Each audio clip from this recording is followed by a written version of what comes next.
Hi, everybody, and welcome back to Cat's Track. We post an interview with an amazing Canadian each weekday for your daily inspiration. Today, I would like to introduce you to our friend Jeff Boyd. Jeff was born in Halifax, Nova Scotia, and was raised in Montreal, Quebec, and Mississauga, Ontario. He has been married to his amazing wife for 27 years, and they have two beautiful girls, ages 26 and 23, living in Ottawa and LA. Besides Jeff's family, he's extremely passionate about his work in helping his clients thrive and communities prosper. He also loves staying fit. Friends, you'll find his full bio attached. Jeff, thank you for joining us today. Catherine, it's great to be with you. Thank you for the opportunity. Oh, it's my pleasure. And it's an honor that you're here. Thank you. May we start with the questions that I provided to you? Sure we can. So kind of what's been happening over the last couple of months. It's honestly, it's been a balancing act. Job one is making sure that our teams, our employees, and our clients are feeling safe and secure and looked after. And that's obviously a lot to do with their physical safety in a COVID environment. And it's, when it comes to our employees, we're finding the idea and issue of mental wellness is really percolating to the top. And Michelle and I have been pretty passionate about mental wellness and youth mental wellness over the years. And so that's been something that we've been really focused on with our team here as well. So, and I think the challenges have been that we've been deemed to be, and I think we are, an essential service, right? So you get this dichotomy of you got to maintain operations, particularly in the branch network, and at the same time, you've got to bring down the temperature and the anxiety of your teams and continue to operate and be in front of clients. And then you got clients who, on the one hand, they may not have a lot of tolerance for all of the PPE and so on that's going on. And on the other hand, they really need to see you. They want to see you.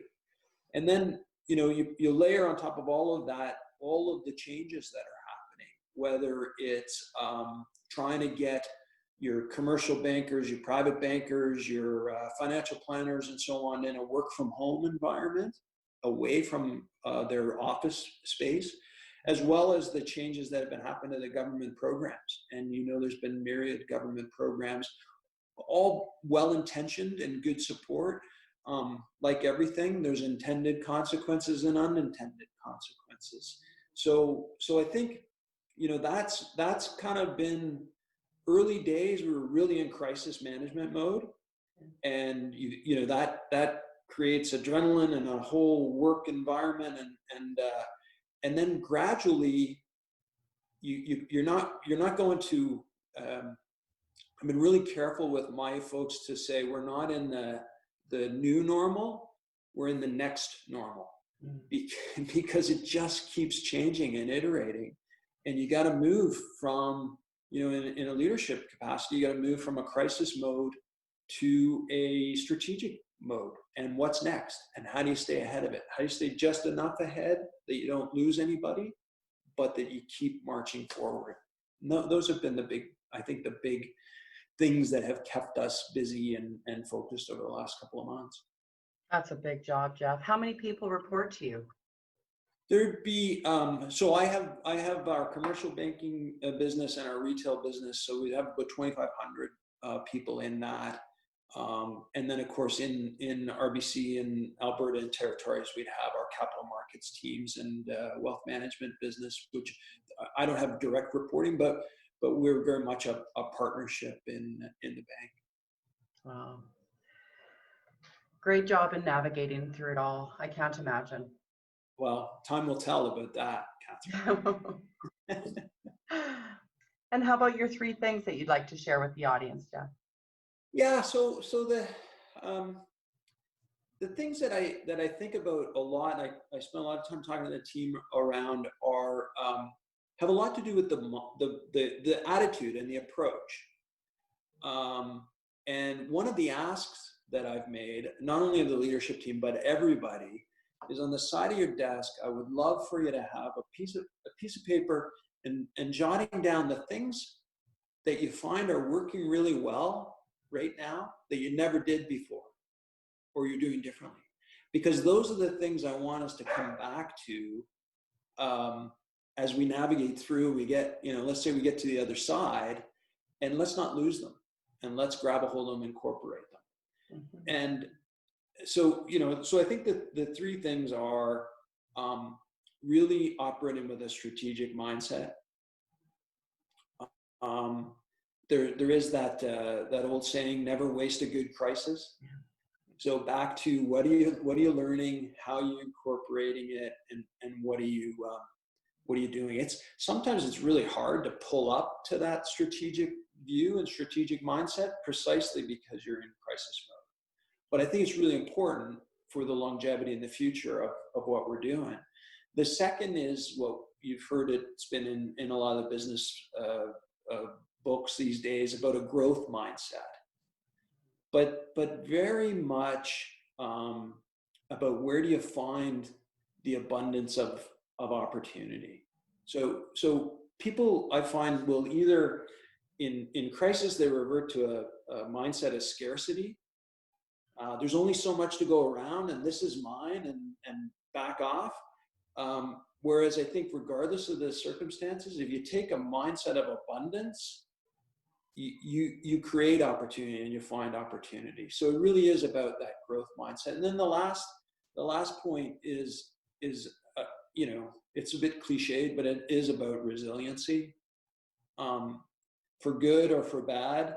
In Alberta, we've had a 5-year dress rehearsal for a really challenging environment, which is what we're in today.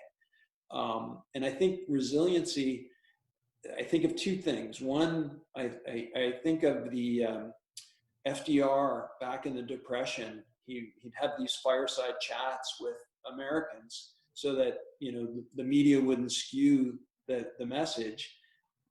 Sounds familiar. But anyway, he'd say, smooth seas never made a skilled sailor. You learn an awful lot from these challenges. And I think it helps to inform and helps to build that resiliency. And I say in times like this, you just focus on what's in your control, and you celebrate the hell out of the successes when they come along.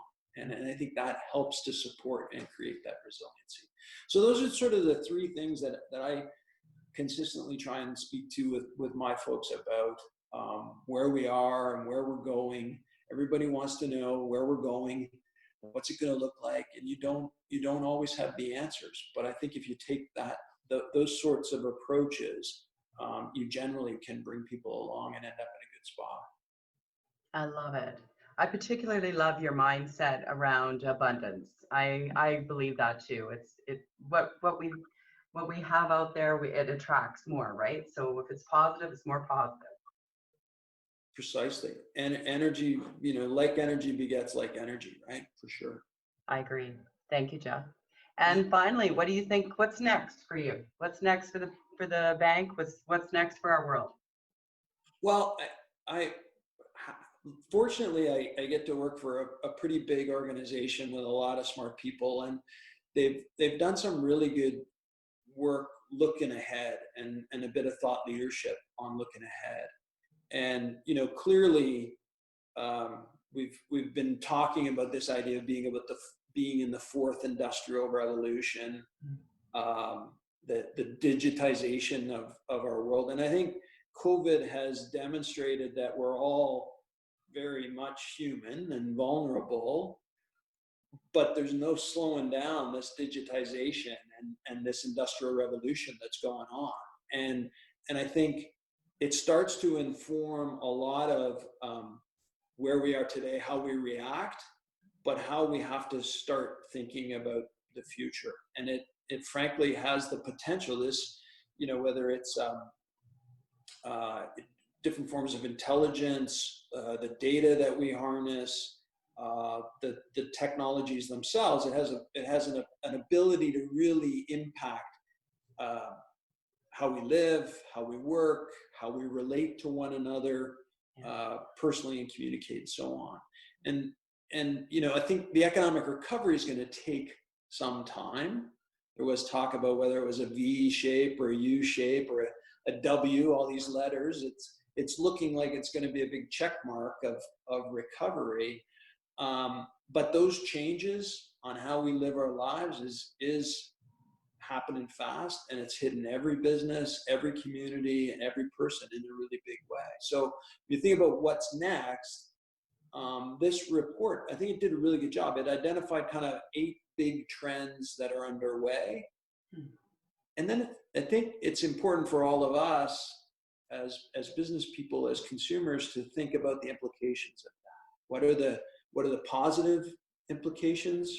What's the potential negative impact of those trends? So if you don't mind, I can run through the sort of the 8 big trends and just give some thoughts for folks at a high level. So one is obviously how we work, right? Implications for technology, for communication, for physical space in where we work, how we work. And if you think about that on the potential negative side, you and I were chatting earlier about people coming together, big conferences, how we travel and whether we do travel or don't travel, how we shop. So obviously e-commerce, but also what we're finding is you see these takeout Wednesdays, local quality suppliers have opportunity in this, right? Yeah. How we watch or how we entertain. So we know the streaming services and all of these streaming services have come on at a time when content is really being absorbed by a lot of people. And then on the potential negative side, the implications for live entertainment.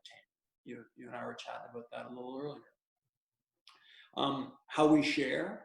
So we think about bandwidth and data, and we're on Zoom here today.